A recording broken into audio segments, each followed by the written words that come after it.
Thank you, Michael. Thank you to all of you for coming tonight. It's an honor for me to be here at the O'Neill Center. This is an organization that is getting a lot of national notice for doing work on free markets, doing work on what they mean for people in the United States and around the world. I congratulate all of you for being part of it. It's an important endeavor, especially at this juncture in our history. I'm the president of the American Enterprise Institute, and we travel around the country talking about these ideas that you're interested in as well. I'm joined by my colleague, Jason Birch, who's in the back here. For those of you who are students, I'd like to let you know that we have a lot of stuff going on in Washington, D.C. in our organization. We have a graduate summer institute. If any of you are interested, approach one of us later. This is just one of the many events that we're doing around the country at universities that share our key interests in the cause of freedom. You know, it's funny when you tell somebody you're going to give a lecture and you're an economist, everybody sort of wants to head for the exits, generally speaking. And the reason is you figure I'm going to start talking about inflation rates, which I'm interested in, but not necessarily most human beings are.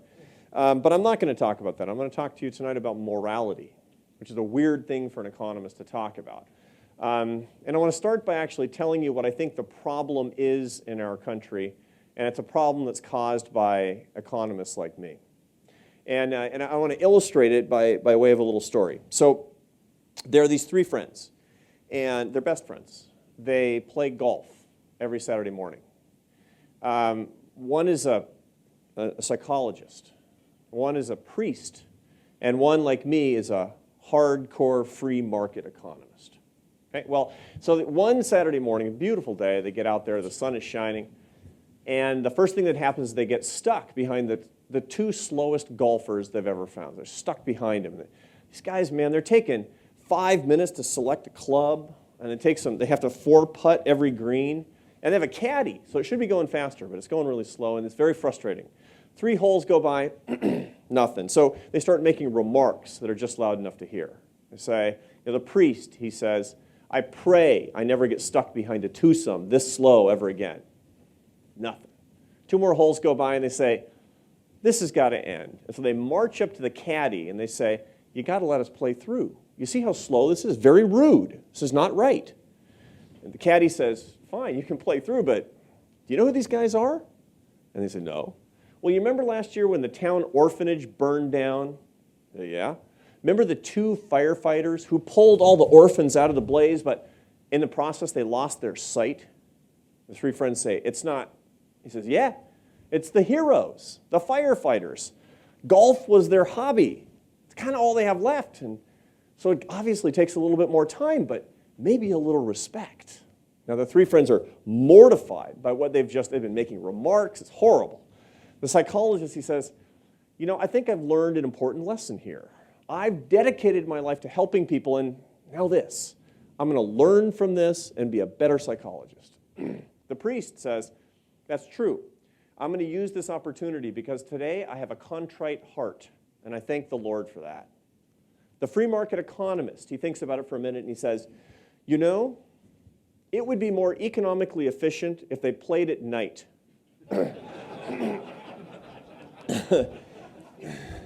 This is our problem in the free market movement today. We're getting all the words right, but we're getting the music wrong. And this is leading to a tremendous paradox that's going on in our country. You know, if you look at the data on how people feel about free markets and free enterprise, we should be winning everything. We should be having politicians who agree with us, and every election should be falling before us. Why?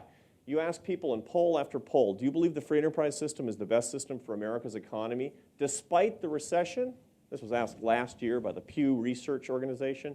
The answer was yes by 70% of the population. 70% say free enterprise is best.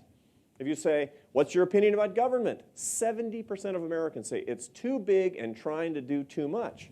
So we're winning, right? No, we're not winning. If you ask anybody practically in the United States about any program in which they have an interest, no matter how inefficient that the government funds, they'll be against it actually going away. Now, here's an example of the paradox in action. My organization, the American Enterprise Institute, was founded in 1938. It was founded by patriots from the business community who believed that the government was too big and trying to do too much and was trying to use the Great Depression as a pretext to turn the American public against the free enterprise system. That probably sounds familiar to some of you, right? Now, what was the essence of why my organization was founded? It was because of a shocking, scandalous fact, which was that 15% of American GDP was going to funding all levels of government. 15%, right? So they started the American Enterprise Institute to fight against that. Now, 15%. Bring me back the good old days. Today, it's 39% of American GDP is going to pay for the government at state, local, and federal levels. According to the Congressional Budget Office, on current trajectories, which are probably underestimated, in the year 2038, 50% of American GDP will be going to pay for the government. We, every one of us together, our country collectively, will work from January 1st through June 30th to pay for a government that 81% of Americans say they don't like and they don't trust. That's a problem. It doesn't matter if you're liberal or moderate or conservative. That paradox is a major problem for our democracy, and we have to come to an explanation. We can't find a solution until we can at least explain it. Okay, so what's the explanation? We say we love free enterprise, but we act as if we hate it. And we're in a democracy. Nobody's got a gun to our head. What explains it? Well, there basically are three explanations. There is the liberal explanation, the conservative explanation, and the correct explanation. So I'm going to give you all three. The liberal explanation is, yeah, Americans say they love free enterprise. 70% say free enterprise is really great, but they don't really love free enterprise. What we really want is a cradle-to-grave welfare state. We want a European-style social democracy, and only when we get it are we going to be happy. Now, we got to find a way to pay for it, to be sure, but that's what Americans really want, and that's what explains it. Okay? Conservatives typically say, no, that's not right. The real problem is we simply haven't explained with sufficient granularity the benefits of the free market to our economy. Okay? So we get enough charts and graphs and GDP numbers and a good enough explanation of fiscal consolidation, everything will be okay, right? Finally, the light bulb will go on, and Americans will say, free enterprise, yeah, that's what we want to do. We just have to have good enough data. That is wrong. I know that explanation is wrong. Why? Because I'm the president of the American Enterprise Institute, and I have every bit of data you can possibly get showing that free enterprise makes you rich. Okay? It's not good enough. Telling people that free enterprise makes you rich will not solve the problem. If it had, we'd be done, and we wouldn't be where we are today.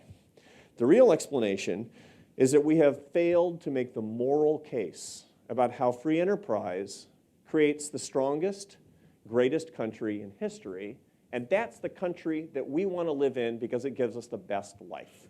We have failed to make that case. Now, how do I know that? Well, I have research that shows that, but first I want to tell you about the personal experience I had that showed me that that's true. Okay? So the personal epiphany that sent me down the road to writing the book that I'm talking about here tonight. Now, when I came to AEI as president about 4.5 years ago, I was puzzling over this paradox a lot. How do we turn this thing around? I'm really dedicated to this cause of human freedom here in the United States and around the world, but it seems like Americans are turning against it, and what are we doing wrong? What are we doing wrong? Now, around that time, it was right after the financial crisis, and everybody was in a panic about what was going to happen to our economy, and that was the subject on everybody's lips. So I was with, my wife and I were home, with having a sort of an extended Thanksgiving family dinner. Right, which a lot of your families do as well. Now, a little bit of background. I come from Seattle, Washington, from a very liberal family. Okay, so how did I turn out the way I did? Nobody knows, right? But it's kind of a family mystery, as a matter of fact. But we're sitting around the table, and as you can imagine, for me, Thanksgiving dinner is just super fun, right? So, and we're talking about politics and economics, and it's always the same. The problem that we're having with this economic crisis is that, these rapacious capitalists and bankers, they have their foot on the neck of the poor, and if only they'd pay their fair share in taxes and we'd get the right kind of regulations, then finally everything would be okay. And so what we need to do is sock it to the rotten capitalists, and then we'll be on the right path. Okay, now, So, I understand. I've heard it a lot. I've heard it a lot all throughout my life. And sooner or later, the conversation turns to me, and they say, what do you think? Now, they know what I think, but they're nice. So, and so now it's my turn to do my family job, which is standing up for capitalism. And I say, what I always say, look, you guys, the financial crisis is not because of capitalism. It's not because of too much free enterprise. It's because of not enough free enterprise, right? We had a government that was out of control that wrecked the housing market and metastasized into the malfeasance and greed on Wall Street. These crony capitalists have nothing to do with free enterprise. What we need is real free enterprise. What we need is people putting their own capital at risk. And to do that, we need to lower the regulations and lower the tax rates, and real entrepreneurs will step forward and fix our country, right? You've a lot of you who might agree with some of the things I say. You probably made this argument yourself. And then I drove it home with the killer stat, okay? Because I got all these stats. Because, I'm the head of AEI, so I'm really smart. I've got all these stats, right? That's what I'm trying to convince everybody here. And I said, did you know that today the United States has the highest corporate tax rates in all the OECD countries? Thought that was going to be a great argument, right? Nothing. Nobody said anything. Nobody cared. Somebody in my family said, somebody close to me said, I think you just want to give tax breaks to the billionaires who give contributions to your organization. And you know what else? I read an article yesterday in the Seattle Times about a little girl who lives with her mother in a car. What is your precious free enterprise system going to do for her? And I lost the argument. I'm the head of a public policy organization, and I lost a public policy argument right then and there. And furthermore, they kind of thought I was sort of a jerk at the table. He used to be such a nice kid, and then he grew up and became an economist, and I don't know what happened to him. And so afterward, I'm annoyed. I'm talking to my wife about it after dinner. I'm saying, I don't understand these people. These people are my family, and I don't understand these people. I got all the facts. What do they have? Platitudes and anecdotes? I have the black and white facts here. Why don't they want to hear it? She said, I think you don't understand. She said, you deserve to lose that argument. And I said, what do you mean? She said, you were talking about OECD tax rates. She was talking about a little girl who lives with her mother in a car. Which is more important? Which is more important to you, money or people?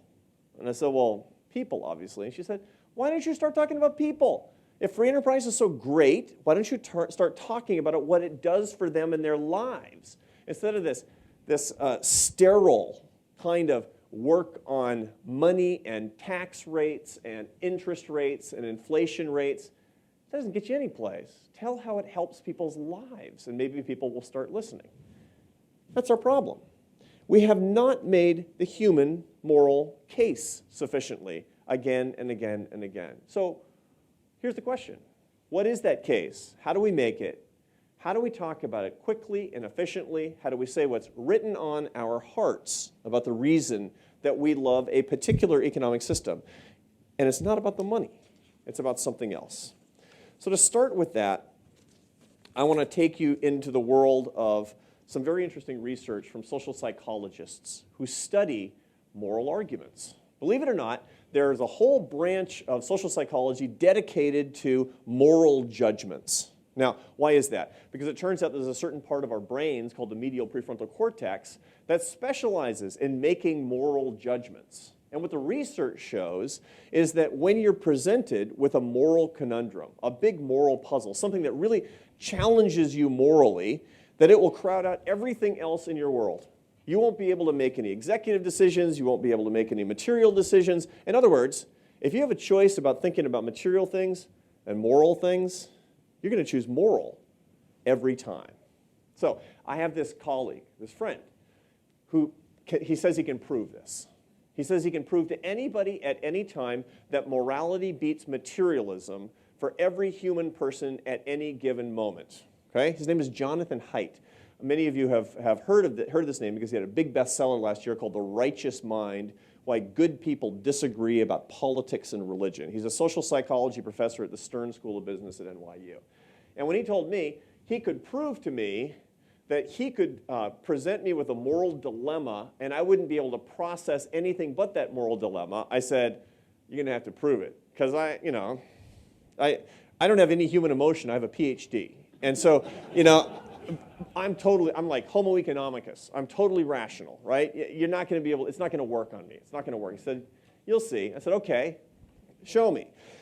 And he did a little experiment. And now I'm going to do it on you, okay? Now, he made this experiment to show that your medial prefrontal cortex can be occupied by a moral decision, okay? So I'm about to do it to you. I'm about to occupy your medial prefrontal cortex. And I'm so sure that this is going to work that a year from now, you're still going to remember the story I'm about to tell you. If you don't remember anything else I say tonight, you're going to remember this story, okay? Story goes like this. And give you a little bit more background. I'm going to tell you the story about a family that's just like mine. So my wife, Esther, and I, we have 3 kids. Our daughter is 9, and our sons are 12 and 14. Okay? The family in this story is just like my family. The daughter and the sons, and the family gets along basically, but like every family, they're kind of at conflict over something at any given particular moment. And in this story, the family's in conflict about whether or not to get a dog. Okay? So the kids want to get a dog, but mom and dad are implacably hostile to the idea, right? The kids are always saying, it's not fair that we don't have a dog. I mean, they have a dog next door. Everybody up and down the street's got a dog, but we don't. It's not fair. And dad says, I don't care if you don't think it's fair. We're not going to get a dog. And you want to know why? It's because you kids are too irresponsible. I know who's going to walk it and feed it and take it out at night. It's going to be me. So until you kids learn some responsibility, which you haven't learned yet, no dog, right? Tough guy, like me? Turns out, dad loses that argument. Why? Because the kids wear down the parents. This is how these things always go. After about 3 months of whining and wheedling, they finally wear down mom, and mom gives in, and there's a coalition against dad, and then dad caves in, and then pretty soon they're in the car going down to the pound, right? And dad's really mad. He says, it's always the same with you people, right? And they get down to the pound, and they're looking at puppies, and they find one puppy. It's a rescue dog, really cute, and they pick her out, and they bring her home, and they name her Muffin, okay? Now, it turns out mom and dad were wrong. The kids were right. Muffin is a great dog. Muffin is well-behaved. Muffin is clean. Muffin is fun to be around, never bites the kids, doesn't bark too much. As a matter of fact, Muffin brings the family together more than any other single thing in their lives ever has. Muffin's in all the Christmas pictures. They laugh about how dad didn't want to get her.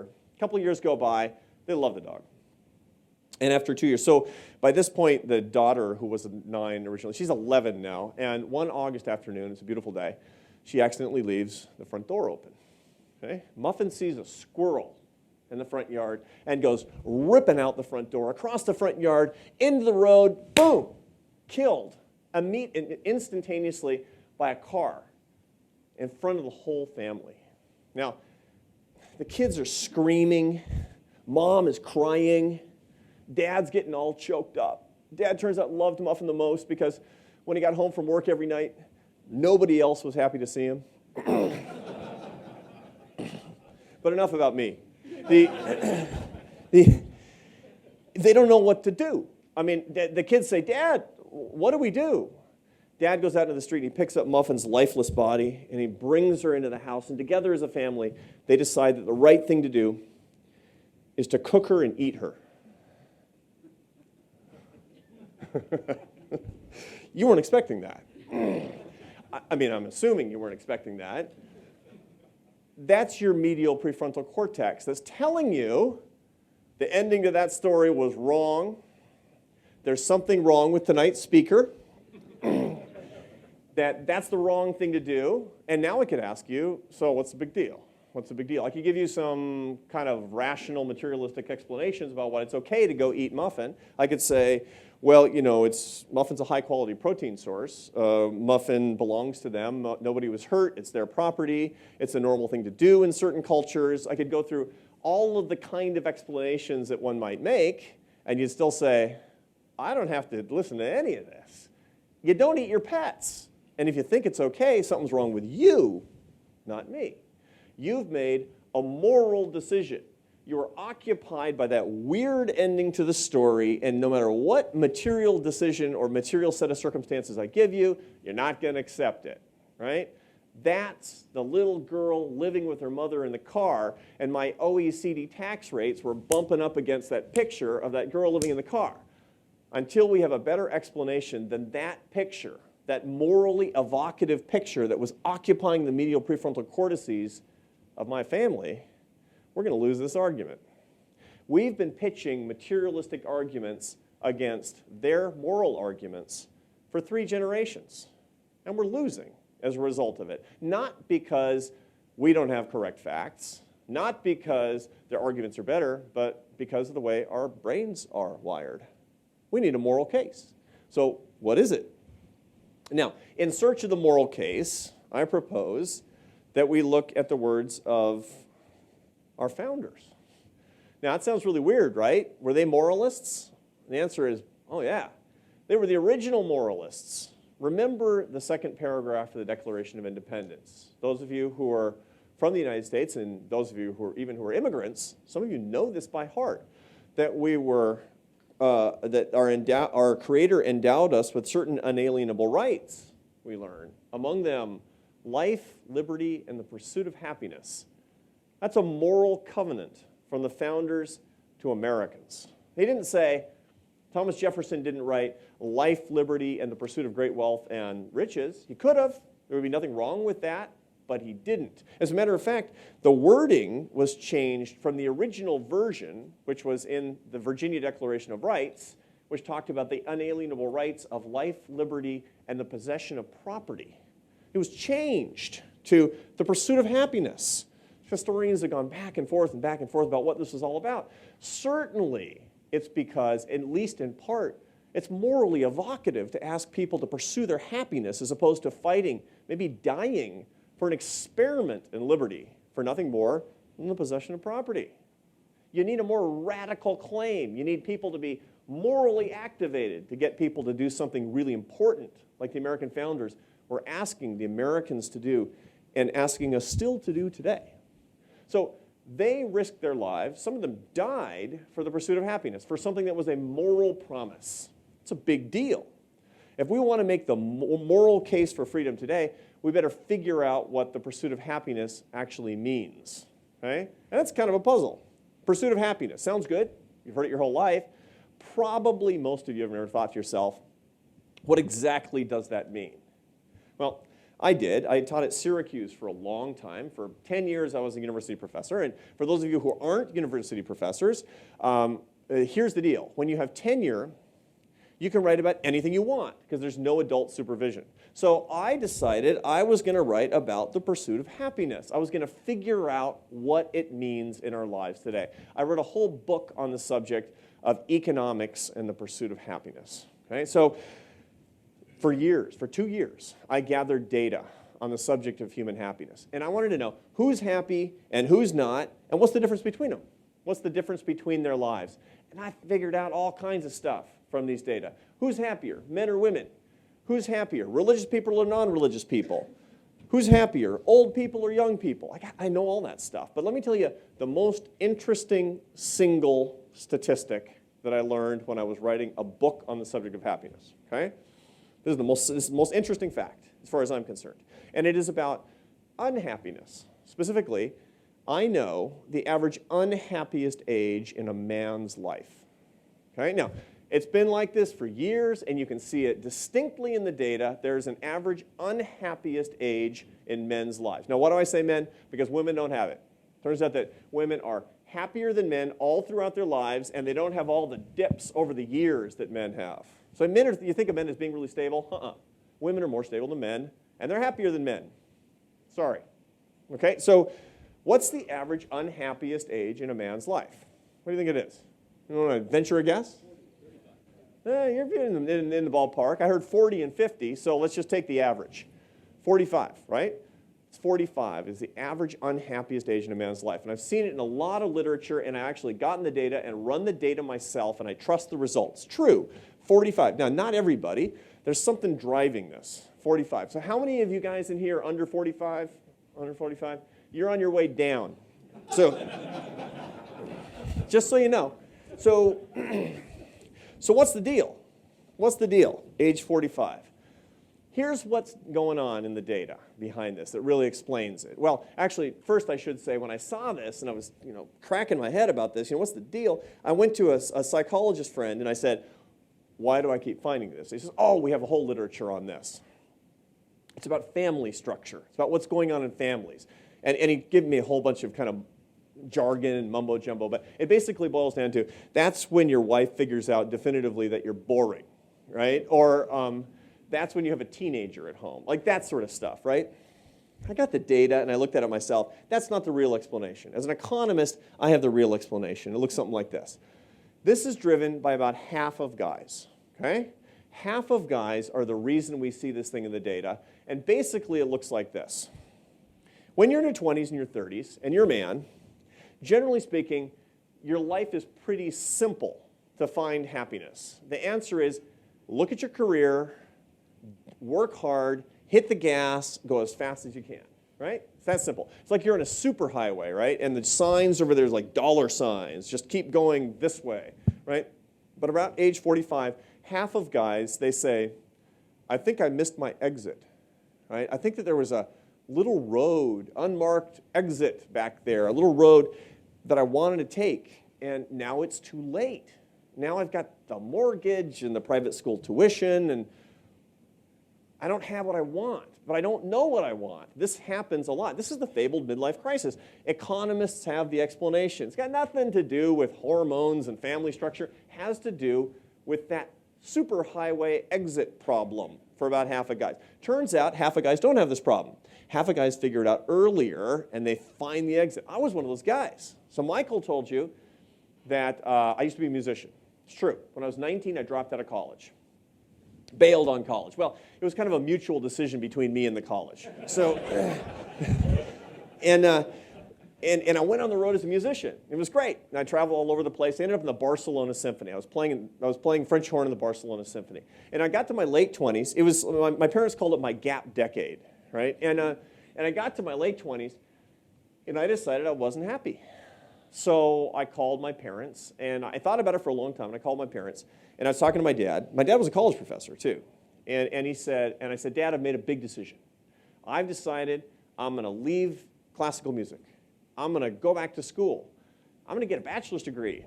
Maybe I'll get a PhD like you, I said to my dad. And I want to study economics and math and statistics and stuff like that. And there's silence on the line, and he says, what are you talking about? You're 28 years old, you're 29 years old, you've started a family. You can't just walk, you're at the top of your game. You're making a living, you can't just walk away from it. It's irresponsible. Why do you want to do that? And I was ready with the answer. I said, because Dad, I'm not happy, right? There's a long pause, and then he says, what makes you so special? So I accidentally found the exit, and about half of guys do. About half of guys figure out where they're trying to go. The other half don't, and that's what's driving that funny statistic about the 45-year-old happiness dip. Some of you experienced it. So here's the question then. What is down that little country road that some guys miss and some guys find? What is down there? What is it that they're looking for? What is it that they crave? And we know the answer to that because we got the data. Now, I'm not a philosopher and I'm not a theologian, but as an economist, I have a ton of data, and I know what it is, because I've looked at survey data on this. It's something called earned success.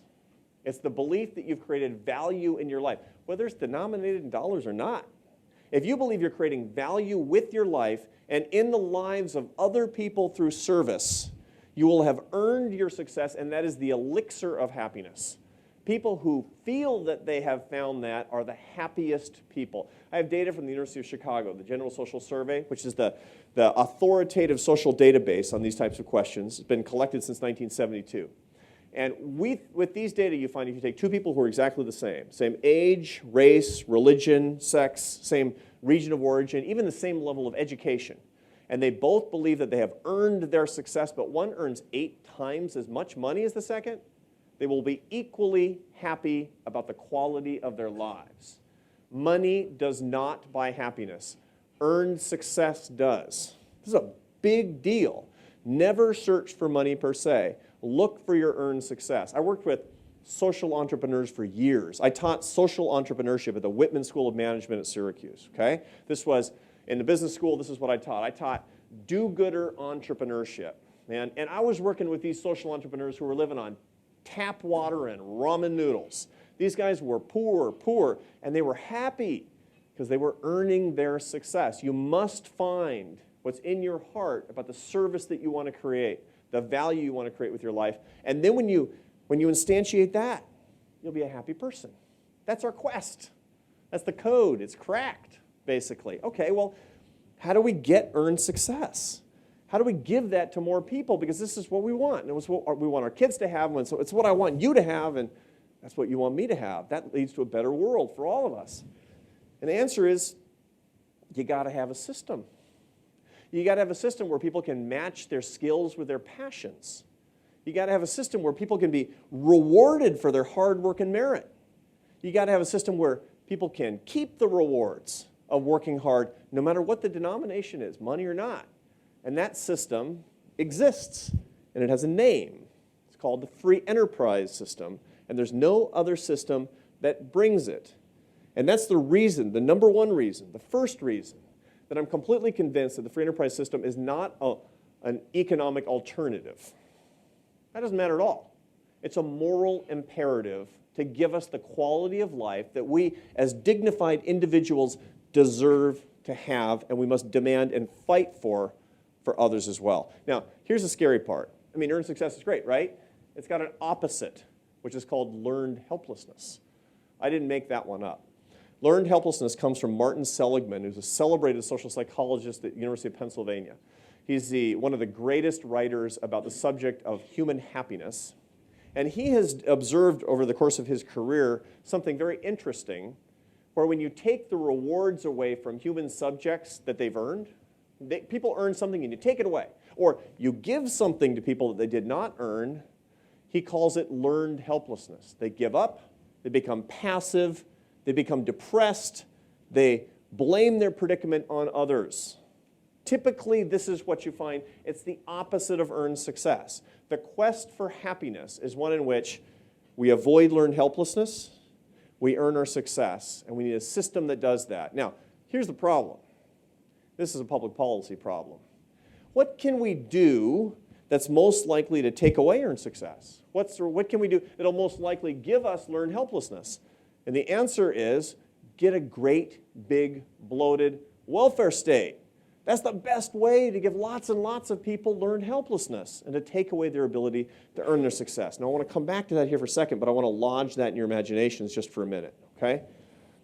Now, if you're like me, you probably think, no matter what your politics, earned success is super great, but there's some problems.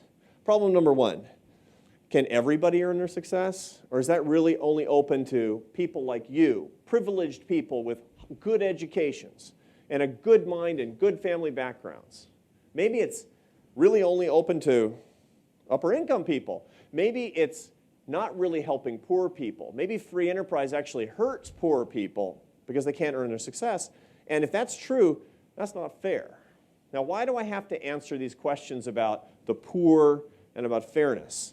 The answer is because my whole quest started with a little girl who lives with her mother in a car. If I can't talk about fairness and poor people, I haven't even gotten to first base. You know, I can go to that little girl in the car and say, earn your success. That's lame. That's not good. That doesn't get us any place. We got to talk about these core questions of fairness and poor people. So how do we do it? And I'm going to start by talking about fairness, okay? Now, fairness is really at stake today. You can't turn on the TV and hear a public policy debate without hearing something about fairness. We've just had huge tax battles and tax increases that were imposed because the president said that the rich needed to pay their fair share. It was all about fairness. Now, what did he mean? He meant rich people have a lot. Our country has a lot of needs. Some people don't have very much, so therefore it's only fair that we take something from the people who have a lot and give it to others. That's what he thought fairness meant, taking from one who has a lot and giving to somebody else who has very little. That's fair. That's how he was defining fairness. Now the problem with that is that's not the only definition of fairness. Okay, so let's think about this just for a second. And I want to take you into the laboratory. I promise no more dog stories. I'm going to take you into the laboratory. This is fairly innocuous stuff. Into what economists like me do that's called an ultimatum game. Laboratory Economics 101. Ultimatum games are games using human subjects, and they work like this. You come into the laboratory, I'm the economist in charge wearing the white lab coat, and I give you 10 bucks. Okay, just give you 10 bucks. You sit down at a table. In the other side comes in somebody you don't know, who's another subject in the experiment, who sits down on the other side of the table. And I say, you have to make an offer. Some part of your 10 bucks you have to offer to the other person. If the person says, great, you both walk out with your shares. If I reject that offer, you walk out both with 0. Right now, what's your objective if you're the person who's got the 10 bucks? You want to make the smallest offer you can that won't be rejected. Right? This has been run thousands and thousands of times. What do you find? In the United States, if you make an offer less than 3 bucks, you're probably going to get rejected. Why? Because the other person's going to spite you. You made an unfair offer, and that person's going to punish you, even if they don't know it. We see it all the time. We've run it in different countries, across different times, but that's basically how it works. Okay? Now, economists, when they ran this experiment originally, they said, aha, fairness means sharing. Somebody's got 10 bucks, somebody else doesn't. He's got to share it. If he doesn't, it's not fair, and he'll be penalized. That's just like the economy. That's just like the economy that President Obama is talking to us about all the time, right? Our economy is a big old ultimatum game. Well, okay. Now, there's a problem here that some economists finally came to sort of understand, including Vernon Smith, who's a Nobel Prize-winning economist who is taught at George Mason, University of Arizona, and various other places. He said, you know, the problem with this is that the endowment, the 10 bucks, wasn't earned.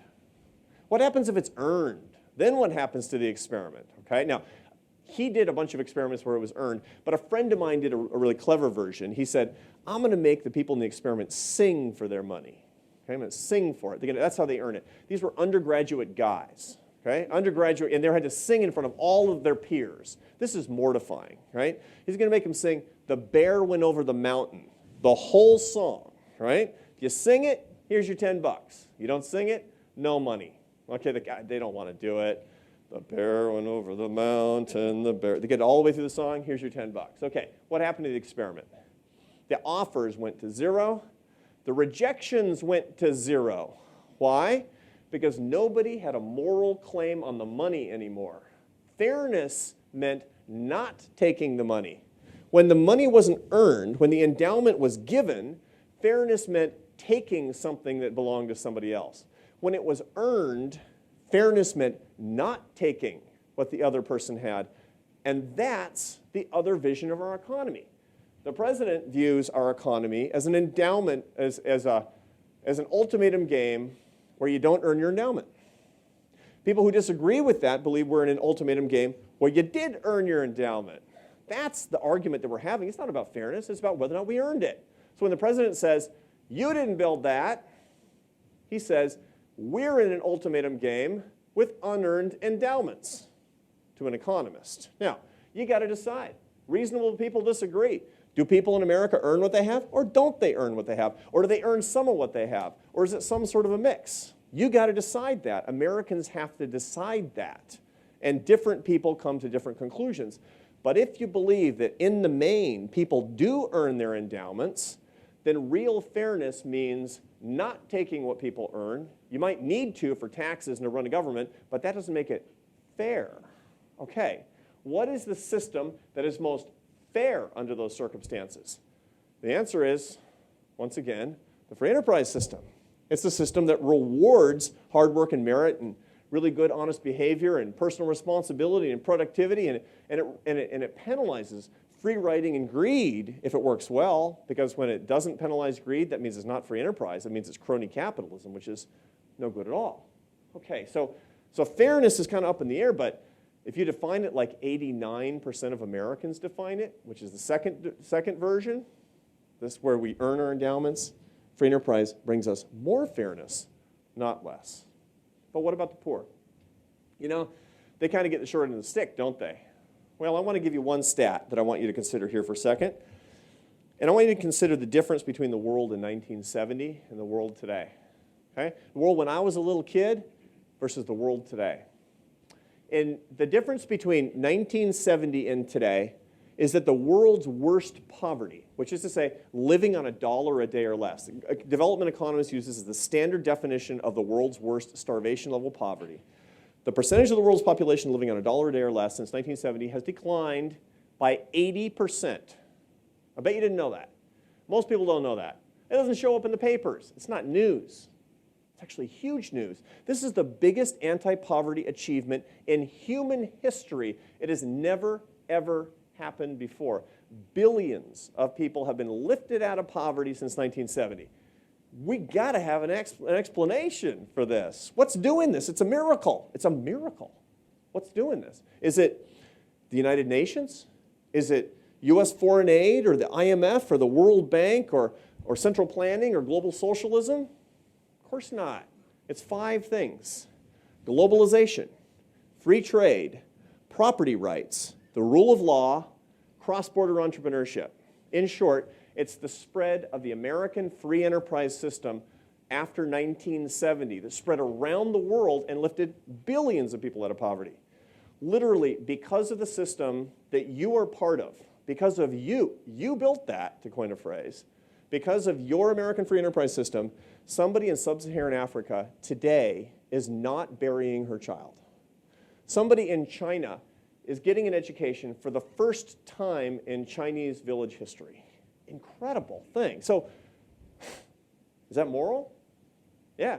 That's the ultimate moral conquest that we've undertaken, and it has not been undertaken because of a government program. It's been undertaken because of a system, and you were doing it, and you didn't even know you were doing it. So what are the stakes? Today we're questioning whether or not the free enterprise system is what we want in this country. The rest of the world follows us. We step back from the free enterprise system, the rest of the world steps back from the free enterprise system, and somebody will die as a result of that. We know that as sure as I'm standing here today. And if you don't believe that's a moral case, it's worth thinking about a little bit more deeply. Here it is in a nutshell, and then I'm going to finish, because maybe you have some things to say too. The free enterprise system, in my view, is a moral imperative because it's the only system that allows us to earn our success. It is the system that, under normal criteria, is the most fair. And it is the system that has saved more millions, hundreds of millions, billions of lives than any other system in the history of mankind. This is the moral war that we fight. These are the stakes. Now, we all do our little part. You do your part by being a consumer and thinking about these things and arguing these things and making the moral case and debating these things in current affairs. The O'Neill Center and the Cox School of Business are on the front lines of this.